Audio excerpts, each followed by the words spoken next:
बोलो बांके बिहारी लाल की जय हो। श्री हनुमान जी महाराज की जय हो। जय जय। और भी सुन लीजिए, जीवन में कितनी गायों का दान करना चाहिए ये लिखा है। गुरुदेव वशिष्ठ तो बहुत ज़्यादा गौ सेवक हैं ना, गौ भक्त हैं। उनके यहाँ नंदिनी नाम की गैया रहती थी, तो उन्होंने ये प्रश्न कर दिया कि ये जीव अपनी जिंदगी में कितनी गायों का दान करे। तो कहा ये काम गाम 10 गो दध्यांश ददांश गोसती। इसमें ये लिखा हुआ कि यदि व्यक्ति की सामर्थ्य 10 गैयां घर में पालने के लायक है, जीवन में 10 गैयां पालता रहे और उसको 10 गाय पालने में कोई तकलीफ नहीं होती है, तो ऐसे व्यक्ति को जीवन में कम से कम 1 गाय का गोदान करना चाहिए। जिसकी पोजीशन 100 गैयां पालने के लायक है, यानी उसकी इतनी इनकम है कि वो 100 गैयां पाल सकता है, पालना चाहे तो ऐसे व्यक्ति को अपने जीवन में 10 गायों का गोदान करना चाहिए। ये गोदान भी पोजीशन के ऊपर और चलता है। करोड़ों की संपदा तुम्हारे पास हो, तुम जिंगैया को दान कर बैठो, ठन ठन पाल मदन पर मरी मराई बूढ़ी सी गैया, काऊ के पूछ नहीं काऊ के सींग नहीं। क्या वो हमें तो गौदान कथा में सुन लो, सो गौदान करनो है। हे अग्नि देवता, आज तुमने बड़ी अच्छी क्लियर बात कह दी। ये तो क्या कहा है भैया, यहाँ तो ये भी लिखा हुआ है कि जिस व्यक्ति के पास में एक भी घर पर गाय रखने की व्यवस्था नहीं है, इतनी पोजीशन नहीं है वो गाय पाल सके, इतना अर्थ नहीं है उसके पास, तो वो हाथ जोड़कर भगवान गोविंद को प्रार्थना कर लेता है। कहता है प्रभु गौदान करने का मन था लेकिन मेरे पास व्यवस्था नहीं है। ऐसा कह के उसकी आंखें सजल हो जाती हैं। अग्नि पुराण में लिखा है वशिष्ठ मुनि, उस व्यक्ति को 1 गौदान करने का फल तत्काल प्राप्त हो जाता है। मुझे बड़ी अच्छी ये बात लगी। व्यवस्था नहीं है उनके पास, लेकिन अंदर हृदय की भावना है। वो हाथ जोड़कर भगवान गोविंद को कहते हैं हमारा मन था गौदान करने का, लेकिन प्रभु क्या करें, हमारे पास तो कुछ है नहीं। तो ऐसी भावना रखने वाले जनों को गौदान करने का तत्काल पुण्य प्राप्त हो जाता है।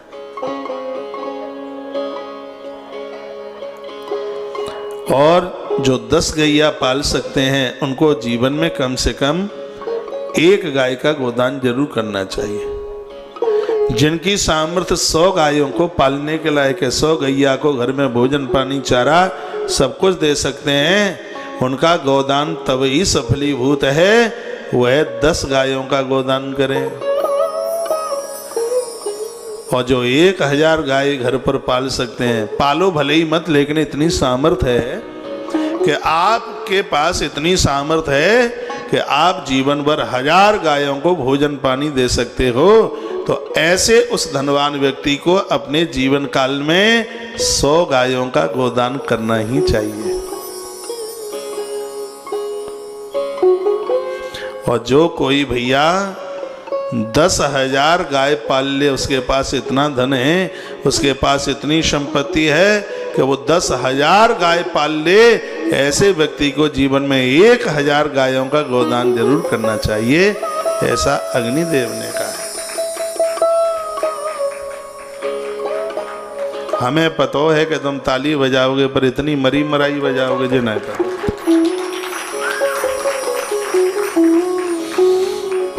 बोलो बांके बिहारी लाल की जय हो। श्री हनुमान जी महाराज की जय हो। जय जय। श्री राधे श्री राधे श्री राधे श्याम। क्या लिखा, दत्ता वत्सतरिम चैव स्वर्ग लोके मय्यते।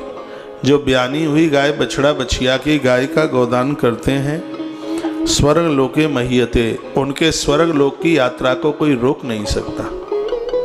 पूरा चैप्टर गौ माता के प्रभाव से भरा हुआ है। लिखा है कि गोदान करने से क्या मिलता है, क्या होता है इससे, का गौदानादि आयुरा आरोग्य सौभाग्य स्वर्गमाप्नुयात् इंद्रादि लोकपालानां या राजा महिषीं सुवा। इसमें लिखा है गौदान करने से आयु बढ़ती है, गौदान करने से बीमारी खत्म होती है, गौदान करने से पति और पुत्र की उम्र बढ़ती है, और गोदान करने से स्वर्ग की प्राप्ति होती है। ऐसा वर्णन है। जिन पुरुषों की स्त्री पत्नी दुनिया पहले छोड़ के चली गई है, उस पति का पतित्व भाव तब ही पूरा हो सकता है जब अपनी गृहिणी के निमित्त एक गोदान करे। जिन माताओं के पति दुनिया छोड़ करके चले गए हैं, उस नारी का एक बहुत बड़ा धर्म है अपने पति के निमित्त बन करके अपने हाथों से जीवन में एक गोदान करे। ऐसा भगवान अग्निदेव कहते हैं। भगवान अग्निदेव कहते हैं कि भगवान के धाम तक पहुंचाने में गौदान बहुत सुगम है।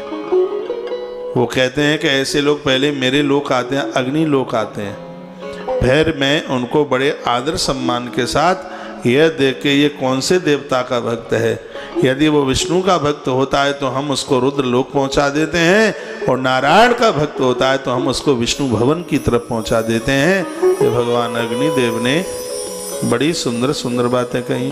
बोलो बांके बिहारी लाल की जय हो, श्री हनुमंत बलवंत महाराज की जय हो। आपको कभी कोई ये पूछ ले कि गाय की सेवा करने से क्या होता है, आपको कोई पूछे गौदान करने से क्या होता है, तो कितना सुंदर लिखा है, गौदान आयु आरोग्य सौभाग्य स्वर्ग सामनियात इंद्रादि लोक पालानाम या राजमय सिम सवा। जिसने गौ माता की सेवा की है, ऐसे व्यक्ति को धरती पर स्वयं देवराज इंद्र लेने को आते हैं, और वह इंद्र अग्नि लोक में लेके जाते हैं। अग्नि भगवान बता रहे हैं। उसके तत्पश्चात यदि वो शिव के भक्त हैं तो शिवलोक चले जाते हैं, और नारायण के भक्त हैं तो भैया तो वो विष्णु भवनम गच्छति, वह लोग भगवान विष्णु के भवन की तरफ चले जाते हैं। संपूर्ण देवी देवताओं का वास जिस गौ माता में है।